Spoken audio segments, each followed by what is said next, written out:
A countrywide voter registration exercise kicks off tomorrow, with the IEBC hoping to net at least 6 million new voters in the next 30 days. This new voting bloc is already giving top presidential candidates sleepless nights as they strategize on how to woo the young voters. It has indeed been a very busy week for the candidates who continue traversing the country meeting the electorate. Plus, the return of the grand old Independence Party KANU to the presidential race. How does this change the game, if at all? As always, we interrogate the major political happenings of the past week and predict what to expect in the days ahead. This is Inside Politics. My name is Fred Ndimuli. Remember, you can interact with us at KTN News KE on Twitter. Use the hashtag Inside Politics. My Twitter handle is at Fred Ndimuli. Now, presidential frontrunners Deputy President William Ruto and his political nemesis ODM leader Raila Odinga seem to have changed tact in their quest to seek the presidency. Critics say the former Prime Minister is facing the 2022 elections with a friendly system after holding several strategy meetings with the who's who in the succession politics, while the Deputy President, who is reported to be a beneficiary of the same clout of political brokers, is now engaging the electorate directly. But will these tacts feature much in the next polls? KTN's Daniel Kariuki interrogates. A do-or-die race, events of the past couple of weeks has proven to be a shift from the previous strategies by presidential contenders, especially so for Deputy President William Ruto and ODM leader Raila Odinga. DP Ruto and Odinga have been touted as the contenders that have changed their campaign strategies ahead of the 2022 elections. Odinga, though not officially announcing his bid and with all clear indication his name will be on the ballot paper, has aggressively begun to assemble his 2022 political machine as he seeks to conquer new territory. On the other hand, DP Ruto for the past few months has decided to chart his own political course without engaging the mainstream political class. For a man who has vied in 4 presidential elections, Odinga has been seen to be crafting a new strategy that he might have been missing in the previous elections, a fact confirmed before by his brother Oburu Odinga. Have we not gone to State House when we have actually won the elections through votes? This is because there is something which we were missing, and that's something which we were missing is called system. But his many meetings now focus on political brokers and those reported to be influential in determination of the succession politics. Odinga, unlike before, where he used to seek votes directly from the electorate, has first assembled his troops to the influential political class, seeking their endorsement, as was the case when he met the Mount Kenya Foundation. You don't have to look for followers. Followers will come to you so long as you inspire them. Odinga has at the same time moved from the combative politics of attacking those perceived to be influential in the Kenyan politics. He has already embraced them and wants to use them to enter the populous Mount Kenya region. Pundits have argued that Ruto has been a beneficiary of the influential Tycoons and the deep state in both the 2013 and 2017 elections, a fact that Mathera MP Rigathi Gachagua may have insinuated, though not directly. Ruto has dismissed the narrative. They invest with everybody. In 2002, wali invest kwa Mwai Kibaki na kwa Uhuru Kenyatta. Kikiumana, wako sawa pande yote mbi. In 2007, hawa watu wali invest kwa Mwai Kibaki na kwa Raila Odinga. Dio ikienda either way wakuwe sawa sawa. Na hiyo system tunangojea. The DP is said to be approaching the 2022 election in an Odinga manner in the previous elections. We expect that as we near election, people will no longer now be going through others, but we shall see people or leaders going to the crowd and talking to the voters, going to the villages. Political analysts, however, say the electorate should not be ignored in the run-up to the 2022 elections. Mwaka ujao tunaunda serikali ya mahasla. Yale tunataka kufanya ni kuinua Kenya. We want to lift Kenya from a status of third world economy. These 2 August are okay for now. Any approach can work at this moment. These are also desperate times when different political leaders are trying to sell their political ideology. So whichever method they use is okay. So, Will the new tact used by the two leaders bear fruits in the race to succeed President Uhuru Kenyatta? Daniel Kariuki, KTN News. Yes, and that will be our first discussion this morning. The apparent change of tact from the top two presidential elections, or some of the top presidential candidates, or rather gentlemen who are running for the presidency. Let me now introduce my panelists this morning, and on my immediate left, Wakili Kipchumba Karori. Karibu sana. It's good to have you, political analyst. Next to Kipchumba Karori, we do have Roslyn Obala, political editor at The Standard. And extreme left, the Duke of Mosocho, Dismas Mokua, political risk analyst. Karibu sana. Also joining us through Zoom, we have Mark Bichachi, communication strategist. Mark, good morning. Karibu sana. Good morning. Thank you so much for having me. Okay, I hope this communication is getting to you clearly. It is. Okay. So, ladies and gentlemen, we begin there. A lot has been happening this past week, but according to many analysts, they are now seeing an apparent change of tact, especially when it comes to William Ruto and Raila Odinga. There are other presidential candidates, and we cannot dismiss them, but let's now talk about these two because they have been the main contenders up until now, at least the most active. So we focus on Raila Odinga and the deputy president and the apparent change of tact. Do you agree that there is a clear change of tact in how these people have been playing their politics in recent weeks? Let's start with you. Thank you, Fred.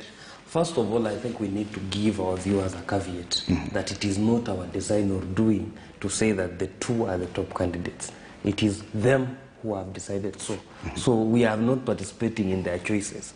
So I think it is good so that they don't think inside politics. It is also very important to actually acknowledge that there are other presidential candidates in the game, and they could actually rise to become the top two. We are disclaiming so that they don't write to us saying, why did you decide? We are not dismissing any candidate. Yes, we are not dismissing, even those who are still thinking of joining the race. But we must footnote those who are ahead of the others, because it is through sheer hard work.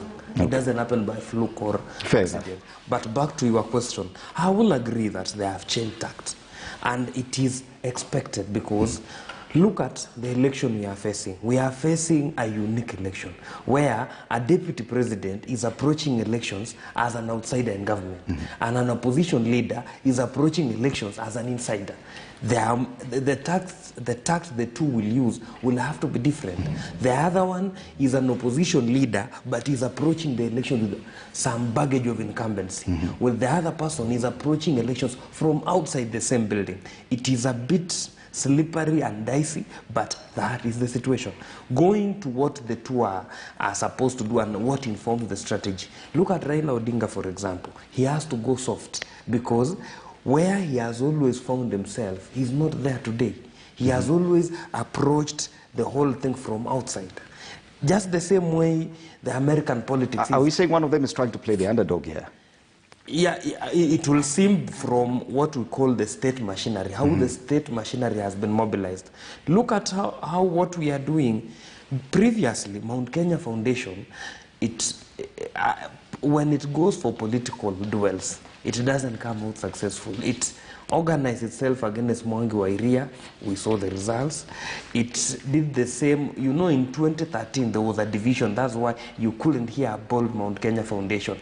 Others were in Mudavadi through the system things that were said, and others were in Raila Odinga. But now, because of what is perceived to be state separation of people who are embracing William Ruto, you won't see them going that direction. Even if they do, as what Rigathi Gachagua insinuated, exactly, it has to be done at night. Because that's what I'm saying. And then number two, at the last point in the movie, you must know that these are businessmen. Whatever is happening here is high-stakes gambling. Actually, we are seeing, I wouldn't want to name the names of the gambling companies, but that is what is happening here. You are just putting money where you perceive or have a feeling that this is the horse. Okay. Nothing much. Actually, that is the upshot of the whole thing. It's just gambling. Roslyn, according to what Rigathi Gachagua said there, this so-called clique of tycoons has always been there during elections, and they don't go on one side. They don't put all their eggs in one basket. They go and ensure that their interests are protected across the political field, so that in case whoever becomes president, they're still protected. But do you believe that, back to our conversation, that these two candidates have actually, according to the Standard this morning, that they've actually swapped the kind of tactics they're using? Previously, we've seen Raila Odinga conduct his politics different, but now it appears the way the deputy president was in 2013 is what Raila Odinga has adopted now. Do you agree with that? Yeah, Fred, I think to agree with what Wakili has said, I think they have actually changed tact. And just because of the unique nature that they find themselves in, because just what you were saying, that you find that the deputy president being in government is actually approaching the race from outside government. And you find that Raila, who has been the opposition leader, is actually having a support, direct support from government. And the reason why these people are actually coming to identify with these people is because at the end of the day, you put your money where you want to invest. So if these guys come and they have a discussion with all these presidential candidates, it's not that they like all of them. For them, they are looking at where best is our interest. Because if you look at some of these guys, there are those who are even having a listing at the National Stock Exchange. So you can't just go there to gamble when you know very well that if you identify with this candidate and they lose and you didn't identify with another candidate, it might also affect your business going forward. So as much as they're also looking at who is the best candidate that can actually secure their interest post-Uhuru regime, they're also looking at where best will they sit in this. Yes. Now, if you look at the campaigns of 2013 and you look at the campaigns of 2017, in 2017, there were even people who were going to hotels and that a meal was 10 million and others were how much, because they were looking at where best, if Uhuru gets a second term, what happened. But if you look at the amount of campaign and the finances that were drawn in 2013, you can't compare with what we saw in 2017. The reason is, between 2013 and 2017, we saw most of the investments went to outsiders, mostly the Chinese and all that. And you find that the local contractors were actually complaining. So this is the time that we are actually facing the COVID-19 that has actually also pushed international investors out, and we are now relying on the locals. So they believe that if they play a crucial role in this election, then they have a bigger say in the next government. But there's some risk assessment that I need from you, political risk assessment, because yes, they could be playing the field. They could actually ensure that they talk to both candidates and ensure that your interests are well served, whichever way the election goes. But they've actually come out and publicly been seen dining with one of the candidates. Yes, that in itself is a statement. Absolutely. When you look at the Kenyan political situation, the situation obtaining today, you can't compare it to 2013 and 17, because the players have significantly changed and they've adopted new communication strategies. Now, the Deputy President of the Republic of Kenya is William Samoei Ruto. And as the title suggests, is the Deputy President of the Republic of Kenya. But he is playing populist politics by purporting to be an outsider, yet is an insider. Because he has not resigned his position from government. He's not yet an outsider. He's not an outsider. How can you be an outsider when all your logistics is taken by the state, when your security is taken by the state, when you stay in a state property? For instance, today is in my village, and most of the logistics have been taken care of by the state. So how can you be an outsider? On the flip side, then you have Raila Odinga, who has had a very high success on hitting on the government of the day. But because of the handshake, he has to be very careful, because if you attempt to hit on William Samoei Ruto, you may end up hitting on your handshake partner, President Kenyatta. So he's been very careful and reviewed his strategy. Now, the Mount Kenya Foundation is not the first lobby group in the world. In the US, you have Koch brothers, and when you are a businessman or a business leader or a corporate leader, the first thing you have to ensure is that your business is going to survive all these political transactions. So some of these people support presidential candidates not because they like them, not because they love them, but they want to be sure that their interests are well secured. And if you see the reaction from the UDA side, after the Mount Kenya Foundation, it's what we were learning when we were little kids, that if you can't get something, then you disparage it, you disdain it. Even in the village, when you're going after a girl and she doesn't like you, you'd go to the village market and say, that girl is unacceptable, she's rude, nobody will ever get to marry her. That's what is happening. Because the people who are saying that Mount Kenya Foundation is a waste of time, in fact, they are billionaires and millionaires, some of them from Mount Kenya. We understand Rigathi Gachagua is a billionaire, but what does he say? That forget about those billionaires, forget about those millionaires. What does the deputy president say? Forget about those people. And believe you me, anybody, socioeconomic, basics say that if you're a young person, you're in business, you want to create wealth. So you want your wealth to be protected by any administration of the day. So at this stage, they're trying to disparage them, and they've spent about 6 sessions disparaging them, because they've not been endorsed by Mount Kenya Foundation, nor have they received the support from the Mount Kenya Foundation. Yes. If Mount Kenya Foundation was something you just wish away and it disappears, they would have not spent hours on end doing that kind of disparagement. Okay, let's bring on Mark Bichachi into this conversation now. Mark, you've been listening to the opinions by the panelists in studio. Do you agree that now that that Mount Kenya Foundation publicly dined with one of the presidential candidates, that is something to reckon, that yes, it appears that it's a goal on one side?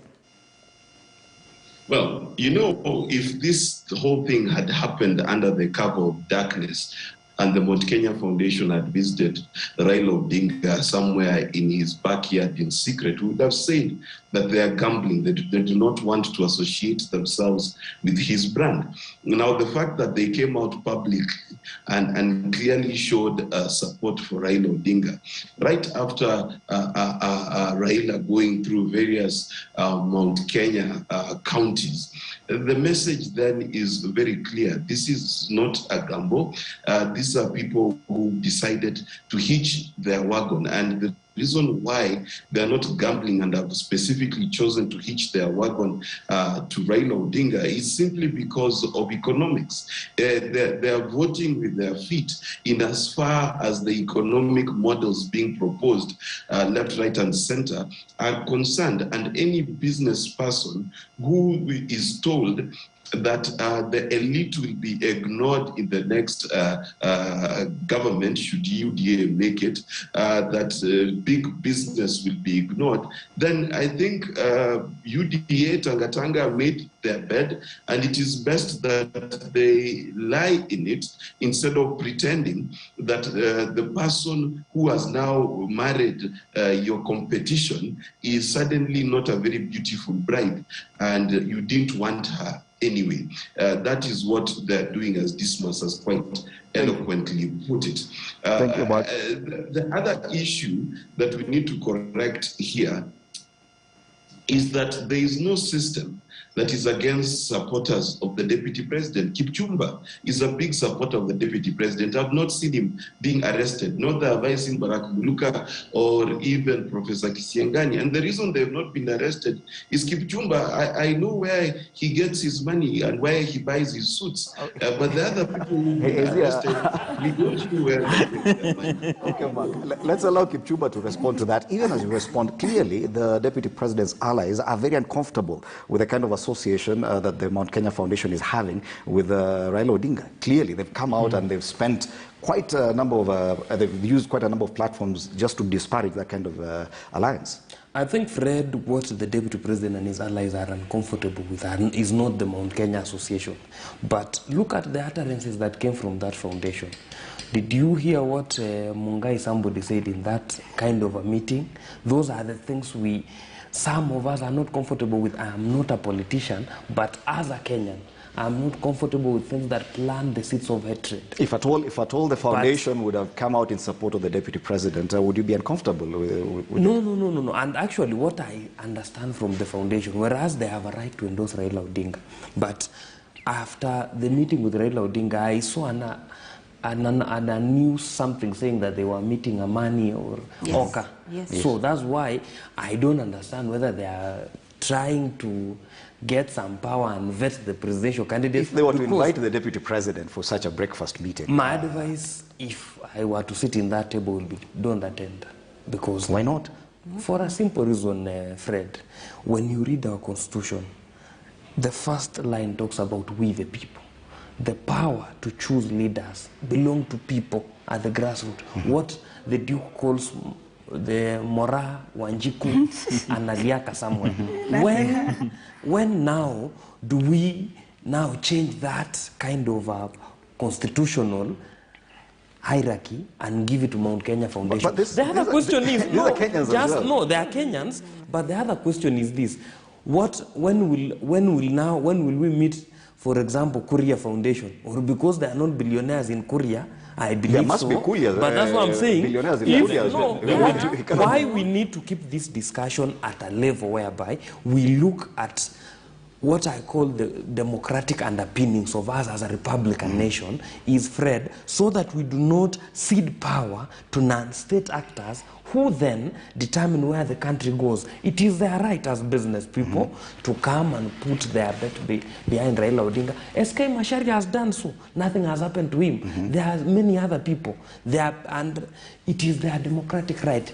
The Americans, Fox has always endorsed Republicans, CNN has gone Democrats. That is a nation we want to live for. But what we must do, it must not be done through tribal lines. Okay. What I differ with Mark Bichachi, if today Mount Kenya Foundation was a conglomerate of Kisis, Luyas, or other Kenyans, so that they are saying we are coming here to discuss Fred Ndimuli as a presidential candidate, your tax, what you have proposed in tax, what you have proposed in environment, I will encourage such a discussion. But what is so wrong? But if we are coming to say we are negotiating for a certain tribe to get this and that, that is not the position to go. There must be billionaires who also support the deputy president from any community. Yes. What is so wrong with them coming out publicly and doing so? I think what we need to tell Kipchumba is that we have actually designed our politics that way.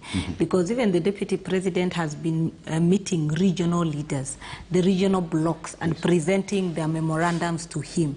Raila himself has been doing that. The other candidates, the Oka candidates, have been moving to regions, and each region has been presenting their memorandum. If you look at the Mount Kenya Foundation, it's not that even if they endorsed Raila, they had scheduled another meeting to meet with the Oka leaders, which has been moved to the 7th. So as much as they're meeting all these leaders, we cannot say that it is cast in stone that because they've met this particular presidential hopeful, then that is where they're putting their weight in. And that is why we are saying that this is not something that is happening for the first time. It's only that now, because of the nature of the COVID protocols, you find that now we are confined in meetings, in hotels, and maybe places which you can actually trace and find these people having meetings. In the past, we've reported this. They've been coming out and supporting these presidential candidates, some in hiding, some in public. And the deputy president has been a beneficiary of that kind of endorsement previously. I know in 2013, there were Kalenjin professionals who actually came together and fundraised for the deputy president under URP. It didn't come publicly, but they supported him. And we can't say that it is not happening. Even now, I'm sure if we follow, we'll find that there are Luo professionals who will actually come and rally finances towards Raila's presidential bid, not because they like him, but because at the end of the day, when he goes in there, then they're actually going to benefit because they participated in him coming in. Okay. So going forward, we will expect many of this. It's only that now the Mount Kenya, we can put the faces to the names. Okay, now probably as a matter of tact, because we're talking about change of tact, should Raila go on and just continue meeting such conglomerations from different communities? Because it appears it's working. It has really rattled his opponents, him meeting the Mount Kenya Foundation. If he goes and does the same in Western Kenya or does the same at the coast, don't you think that probably that should be his way going forward? You know, one of the hallmarks of toxic politics in Kenya today is lies and deceit. And we've seen a number of lies and deceit on this show. There's not a single politician in Kenya who is going to run for a seat, right from MCA, who does not need financial resources for their campaign. So there are people all over coming and cutting checks left, right, and center. And I suspect for the Deputy President, William Samoei Ruto, There are people who've been footing his bills. For instance, if he's going to Kisii today, somebody may say, I'm going to take care of that bill because I've got an insurable interest in your presidency. And Kenya is not homogeneous, that it's one complete unit. There are so many subdivisions. And to become president is 50% plus one. So in my view, any politician, be it an MCA or somebody wants to become a cattle dip chairman, if you don't have many of these meetings and have conversations to very many different people, then probability of winning an election is zero. But look at it this way. Probably for the deputy president, he does not want, even though he may receive this support, that probably as a strategy, he may not want to be seen dining with the same people, probably because of the kind of messaging he's trying to get to the electorate this time round. Do you think that if at all he's even engaging such forums, he might not want to be seen doing so publicly? Of course, you know, some of the donors in Kenya are very mischievous people, and because they are double-edged swords, they may not want to be seen in public. If you go to India, there's the Ambani brothers. They take a decision that they'll be supporting the people in the administration and in the opposition, whichever election. So it doesn't matter the outcome. One of the Ambani brothers will always be in the government side. Now in Kenya, there are a number of people, maybe because of the kind of business they do, maybe others are public servants, they're very sensitive. But we saw yesterday, an entrepreneur gave Raila Odinga some vans, you know, public address system. You know, I feel I've got guts to come in public. And in my view, if Mount Kenya Foundation wants to support Raila Odinga, let them go ahead. If they want to support Musalia, Jimmy Wanjigi, or even Ruto, let them go ahead. So that we begin to understand that what kind of interest drive our political space. In my view, we need to give Mount Kenya a pat on the back, because in the past, they've been operating in the shadows, in the dark, but now in the public space. Now, Kipchumba is saying that maybe there's some Kuria billionaires who would like to support somebody. Now, if the Kuria billionaires have not harmonized themselves to say they want to have a stake in this administration, then it's up to them. I would even imagine there are people from Kisii, if there are some billionaires in Kisii, they should come out and say who they want to support. So in my view, we must not disparage people in Kenya or politicians or these wealthy people simply because they're not supporting our interest. Because, you know, I've seen a number of the Uda guys saying these guys, we don't know how they made their assets, we don't know how they've accumulated their resources. But Fred, these are guys who run banks that have created a revolution in the banking sector. They run insurance companies, they've got universities. These are people that you can actually go through their trajectory, and you see they've got a knack for taking the right decisions. So if for some reason they're not necessarily running for political seats. No, they're not running for political seats. All they're looking for is they don't want Kenya to experience any turbulence which may compromise their business and their interests. And time now for us to take the first break. I know Mark Bichachi is itching to make a contribution to that, but he'll get his opportunity after the break when he discusses something else. This is Inside Politics.